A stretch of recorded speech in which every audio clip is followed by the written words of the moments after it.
Bonjour à tous et bienvenue à ce nouveau Café des Lyonnes. Bonjour Christelle. Bonjour Alexandra. Alors aujourd'hui, je suis ravie d'accueillir Christelle Bardet. Vous êtes directrice de communication de LG Productions. Absolument. Qui est l'acronyme pour la société de production de Laurent Gérard. Absolument. On le dit tout de suite, Nous, comme ça c'est fait. Avec lequel vous avez quelques liens, si je crois comprendre. Absolument. Mais vous avez un parcours assez éclectique, vous avez fait plein de choses. Vous êtes aussi au conseil d'administration, je ne sais pas comment on peut le dire, mais de la Fondation pour la recherche sur Alzheimer. Au comité d'honneur. Comité d'honneur. Le conseil d'administration, c'est France Alzheimer Rhône. Et voilà, et vous êtes impliqué localement dans Absolument. le Rhône. Pareil, toujours sur ces sujets. Vous avez écrit un livre qui s'appelle « Quand maman plantait des brosses à dents », qui est très émouvant. C'était un livre que vous avez écrit sur l'histoire de votre maman, sur son parcours, parce que votre maman a eu la maladie d'Alzheimer et vous l'avez accompagnée. Et puis aujourd'hui, actualité, puisque vous organisez sur ce sujet un deuxième gala annuel au Théâtre des Célestins avec... florilège d'artistes, etc., qui vont venir faire un très joli spectacle le 13 novembre pour lever des fonds pour la recherche. Absolument. C'est un peu tout ça. C'est pour toutes ces raisons que j'avais envie de vous inviter au Café des Lyonnes ce matin, que vous puissiez nous partager votre parcours, votre expérience et tout ce que vous avez fait. Mais d'abord, Christelle, première question de l'émission. Est-ce que vous êtes une femme engagée ? J'ose vous la poser. Et ça veut dire quoi pour vous, l'engagement ? C'est très particulier pour moi, l'engagement, parce que... Je pense qu'on est une femme engagée du moment qu'on devient maman, qu'on prend des responsabilités, qu'on travaille. Donc j'ai envie de dire, il y a un engagement humain qui se fait. Je trouve un petit peu prétentieux pour ma part de dire que je serais une femme engagée si je regarde l'actualité et que je vois le prix Nobel qui a été attribué à Narges Mohammadi. Aujourd'hui, je crois qu'on ne peut que s'incliner devant les combats de ces femmes. Et je pense que nous avons des sœurs dans le monde qui ont des engagements qui sont bien plus importants que les nôtres. Voilà, mais à mon petit niveau, j'essaie de l'être, évidemment. Alors, non seulement vous essayez, mais en fait, vous êtes quand même impliqué en particulier sur la cause d'Alzheimer. Ça, c'est un engagement... qui va au-delà de votre dimension professionnelle. C'est quelque chose que vous avez pris à bras-le-corps pour des raisons personnelles, mais qui font quand même que vous lâchez pas et ça prend du temps. Bien sûr que ça prend du temps, mais c'est aussi une responsabilité que l'on doit avoir, parce que nous sommes quand même la génération qui fera qu'on mettra Alzheimer KO. Bientôt, j'espère, et qu'aujourd'hui, il est important de se mobiliser et de faire une levée de fonds pour faire avancer la recherche. Parce que je rappelle qu'aujourd'hui, pratiquement toutes les familles sont touchées, que le nombre de malades va doubler tous les 20 ans. Oui, c'est incroyable, on ne s'en rend pas compte, mais certains sont touchés dans leur propre famille. Et on a toujours zéro traitement. On guérit d'un cancer sur 2, mais il n'existe aucun traitement pour la maladie d'Alzheimer. On a des prises en charge, des diagnostics précoces qui permettent de faire un ralentissement, on va dire, de l'évolution de la maladie. Mais malheureusement, on n'en guérit pas. Non, pas encore. Pas encore. Mais je reviens sur cette notion d'engagement parce que c'est celle qui nous interroge aujourd'hui, en tout cas dans ce podcast. Et ça se traduit comment, cet engagement au quotidien ? Parce que vous avez eu plusieurs vies, vous allez nous raconter un peu votre parcours, vous avez changé d'activité. Est-ce que c'est pas ça aussi, l'engagement ? Ça nécessite pas de se réinterroger, de repartir de zéro parfois de savoir aussi ce qu'on est capable de fournir et de donner. Parce que engager, ça nécessite ensuite de répondre aux besoins de cet engagement. Il ne s'agit pas simplement de se mettre une casquette sur la tête en disant « je suis une femme engagée » et j'en porte juste le titre. Il faut mouiller le maillot, aller chercher les ressources. Voilà, j'ajoute que les bénévoles de l'association, qui eux, pour la plupart en plus, sont retraités, prennent leur voiture, vont ouvrir les portes de l'association, prennent leur téléphone pour écouter chaque jour les familles et les malades. Voilà, j'ai envie de dire, moi j'ai la chance de pouvoir ouvrir un carnet d'adresses, d'avoir l'énergie pour faire d'autres choses et faire valoir et jouer mes compétences pour cette cause-là. Mais j'ai envie de dire, voilà, ceux qui vraiment sont sur le terrain, accompagnent les familles et mouillent le maillot, ce sont les bénévoles de l'association. Et je leur dédie un peu toutes les actions que nous, on peut faire, et on a la chance d'être un peu médiatisés comme aujourd'hui avec vous. Et eux ne le sont pas et font leur job dans le silence et dans l'ombre d'une manière tout à fait exceptionnelle, avec eux un engagement sans faille et qui ne fait pas de bruit, mais qui fait beaucoup de bien. Qui fait beaucoup de bien à tout le monde, exactement. Vous trouvez, vous, aujourd'hui, parce que nous on s'intéresse à l'équipe des Lyonnes, vous savez, à la place des femmes dans le débat public, vous trouvez que les femmes, elles sont aujourd'hui suffisamment présentes et engagées dans le débat public en France? Je pense qu'on a quand même beaucoup de chance. Je pense qu'on a la chance quand même de vivre en France, qu'on fait quand même un peu ce qu'on veut. On peut faire des études, on peut choisir de ne pas en faire, on peut travailler. Voilà. Je trouve quand même qu'en tant que femme, on peut s'engager et être dans le débat public sans aucun problème. Alors, je dois faire aussi partie des chanceuses d'avoir rencontré les bonnes personnes au bon moment et d'avoir pu faire peut-être quelques bons choix. Mais je trouve quand même que nous avons un pays formidable. Il faut quand même le rappeler. Il y a des choses perfectibles, évidemment. Il y a beaucoup de choses à changer. Mais je trouve quand même que la femme a quand même une place du moment où, qu'elle le mérite. Qu'on peut être dans la lumière quand il le faut. Alors, on va parler de votre parcours qui est varié, on va dire. Oui. Mais première question, quand vous étiez petite, vous rêviez de faire quoi plus grande? Alors, il y a eu plein de métiers. C'est parti vrai dans tous les sens. Je voulais faire esthéticienne. Après, je voulais faire commissaire de police. Après, je voulais faire avocate. Après, je voulais être Madonna aussi. D'accord. Le On show. n'est pas loin, non, non, il y a une petite ressemblance. Donc vous en parlez. Donc voilà, plein de choses. Et en fait, il y a pas une chose qui s'est mise dans une voie. Ma vie a toujours été jalonnée de rencontres. D'accord. Et de nouvelles voies qui s'ouvraient à moi que j'ai pu emprunter. Ok, donc vous avez fait quoi comme études? J'ai fait des études de communication en entreprise. J'avais même commencé un peu d'études d'économie que j'ai vite abandonné parce que c'était pas assez concret pour moi. D'accord. J'avais besoin tout de suite d'avoir les mains dans le cambouis. La communication, du coup, ça vous a amené à quoi? C'était quoi votre premier job? Alors, mon tout premier job, rien à voir. Après des petits boulots, mon premier CDI, ça a été dans une agence d'édition. C'était l'agence Édipe à Vénissieux. Et en fait, mon premier job, c'était vraiment du commercial pur. C'était de faire du porte-à-porte. J'avais un président qui disait qu'on avait des zones industrielles et commerciales autour de lui. Ils allaient prospecter plein de gens partout en France, mais ils ne connaissaient pas ses propres voisins. Okay. Donc, il avait décidé de recruter une espèce de commercial mercenaire qu'il a vu en moi, chouette. Et en fait, je suis partie avec mes plaquettes sous le bras, ma petite voiture. Et en fait, j'ai quadrillé géographiquement toutes les zones commerciales autour de l'agence et tapé à toutes les portes pour qualifier un petit peu tout ce qui se passait et présenter les services de l'agence en tant que conseil, édition, etc. C'est courageux. Oui, mais je crois que ça a été le boulot qui m'a tout appris, en fait. Ah oui, très formateur. Très formateur. Alors, j'ai pleuré souvent dans ma voiture. Ouais. J'ai eu pas mal de situations amusantes aussi, parce que je me souviens d'avoir tapé dans une société de thanatopraxie. Qu'est-ce que c'est que ça? C'est les soins aux morts. Ah, donc, très ils m'ont bien. dit, mais alors, ils m'ont reçu très gentiment. Moi, on va pas faire de pub. Voilà. J'étais arrivée avec toute mon énergie et ma jeunesse en disant, voilà, on vient vous apporter du conseil, des communications, etc. Ils m'ont dit, vous savez, les gens avec qui on travaille aujourd'hui, ils n'ont plus besoin de communiquer. Quoique, c'est clair. Donc voilà, mais ça a été en tout cas très formateur sur aussi la pugnacité, sur... l'engagement où il fallait tenir parce que j'étais isolée, mais on a quand même fait un peu de chiffre d'affaires, donc finalement on était tous très contents.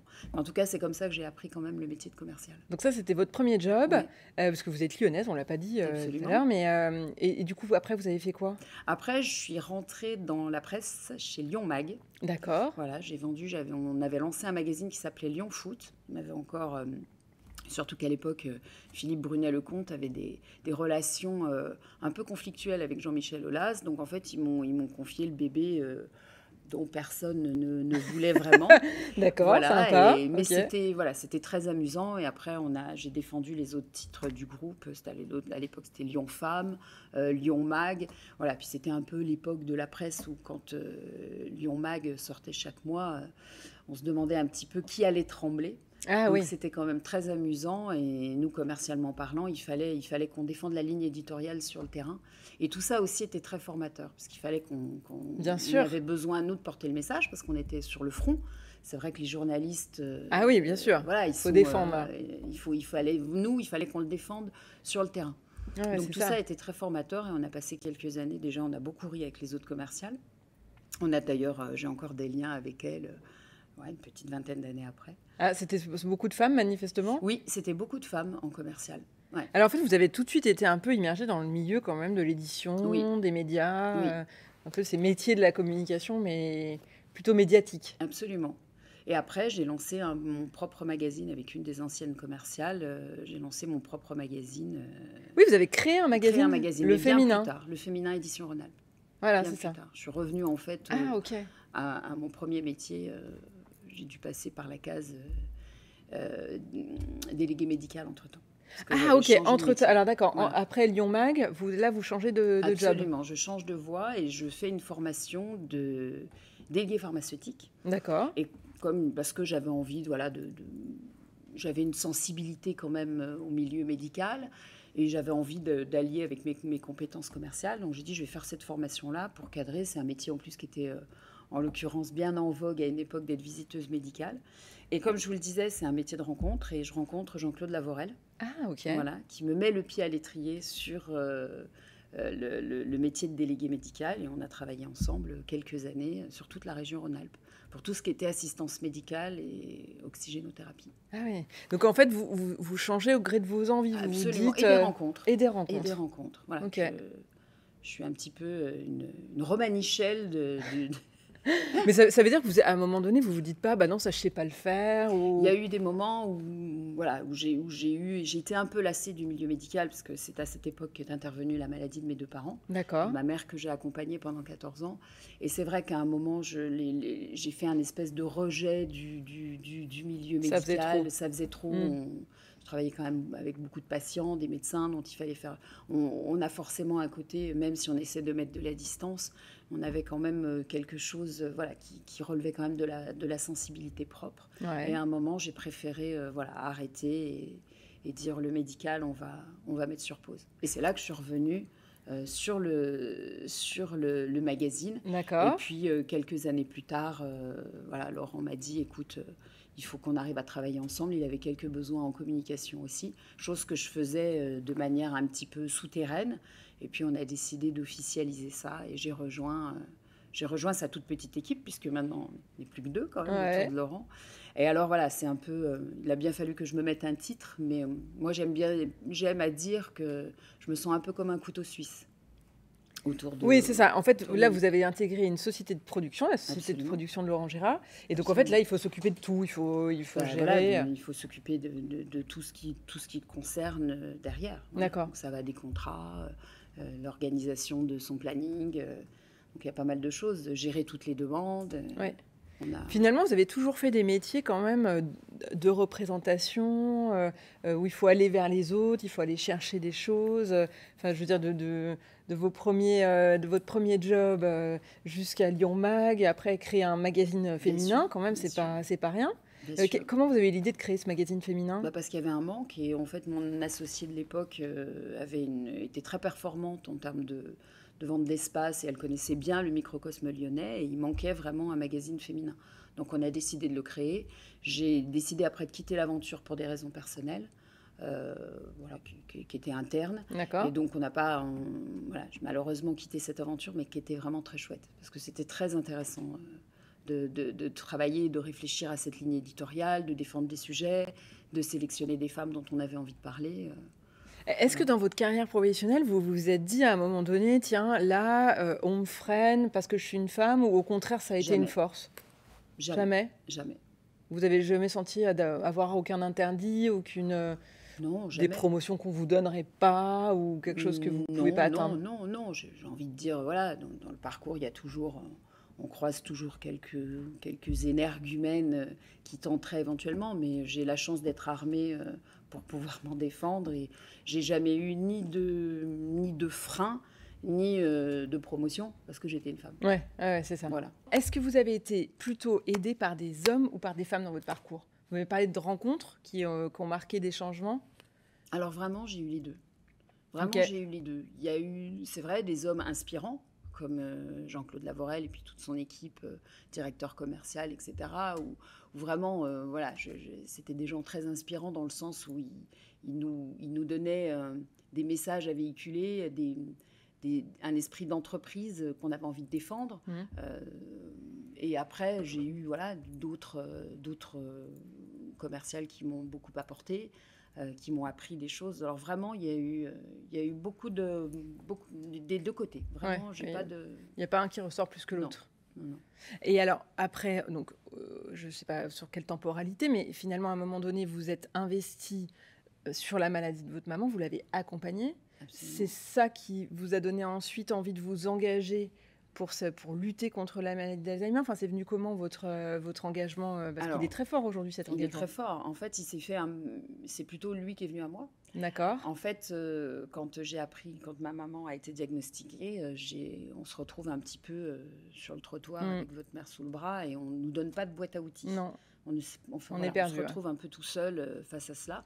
Donc en fait, je suis tout de suite allée taper à la porte de France Alzheimer Rhône. D'accord. Voilà, et j'ai rencontré une équipe de bénévoles qui m'ont accompagnée, qui m'ont beaucoup sauvé la mise régulièrement, qui m'ont donné des tas d'infos, qui m'ont guidée sur les structures de placement, qui m'ont proposé des activités de répit pour moi, pour aider le couple aidant aidé. Voilà.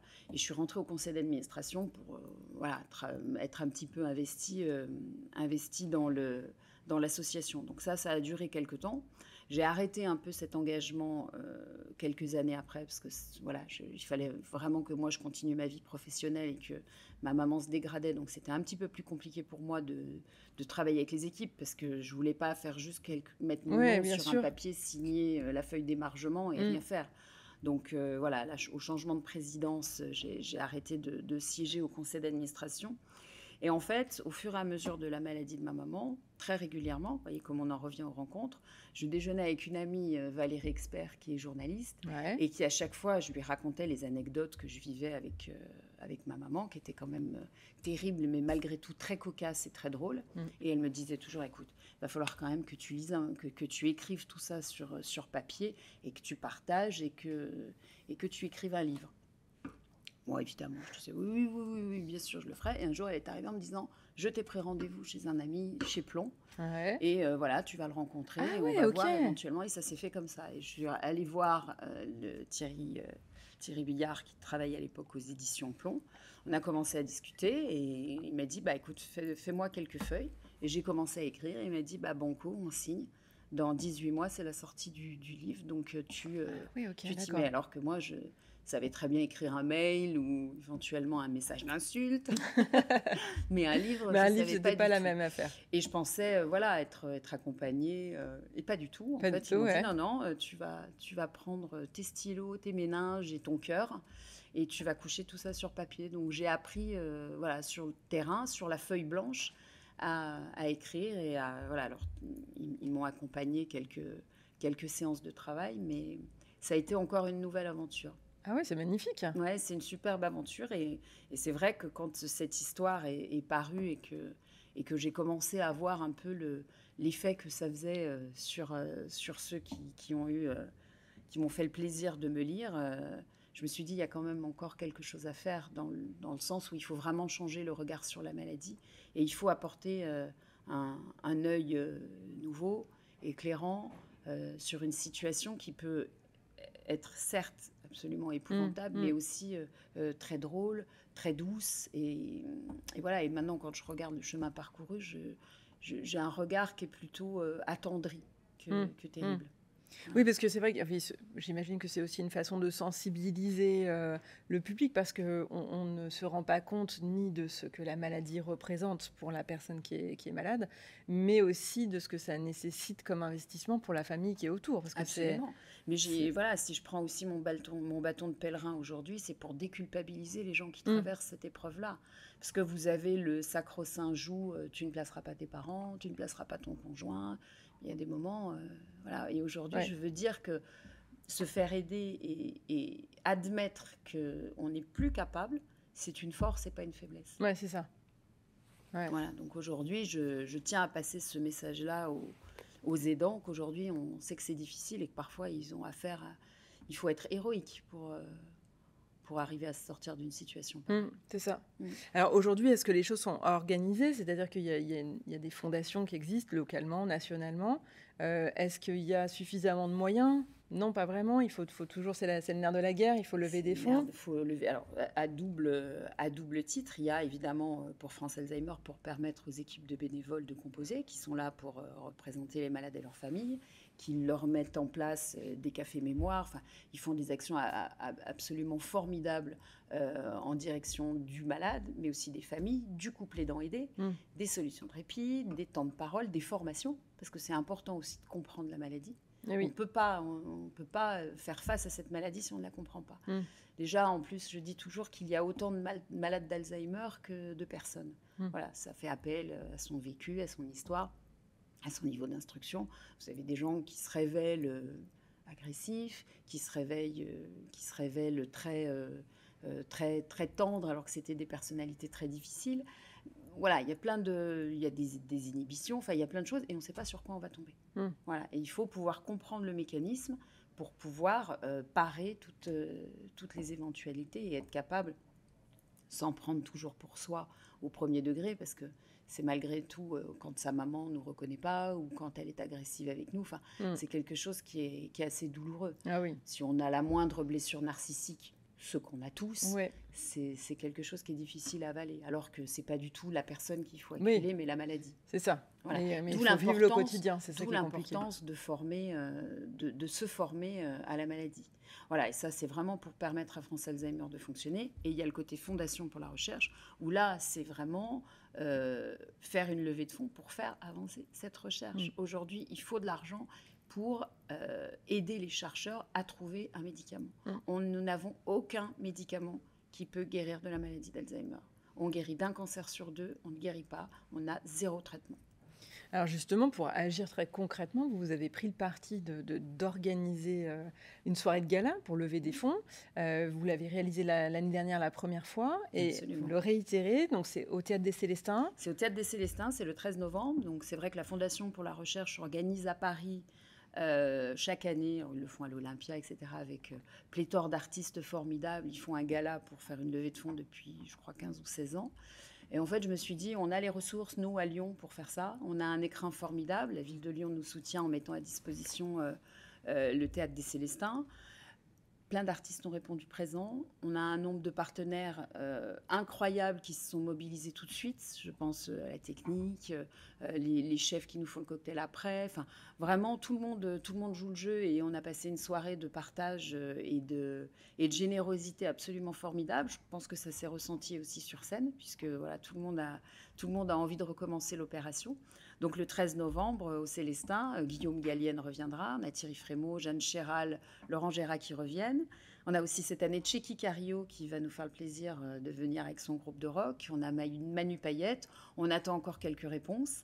Voilà, mais on va proposer une affiche absolument formidable. Et puis, on fait le cocktail après sur la place des Célestins, sur cet endroit et sur cette place absolument magique. Oui, votre parti pris, c'était de dire aussi, il n'y a pas qu'à Paris qu'on peut faire ce genre de gala. On peut le faire à Lyon. On peut le faire. Et puis, ça permet aussi de faire un éclairage local sur ce qui se passe et que les Lyonnais et les gens de la région sachent qu'il y a aussi des solutions, qu'il y a des associations qui peuvent aussi leur tendre la main et leur proposer quelques solutions, quelques alternatives, mais ne serait-ce qu'aussi une bonne oreille.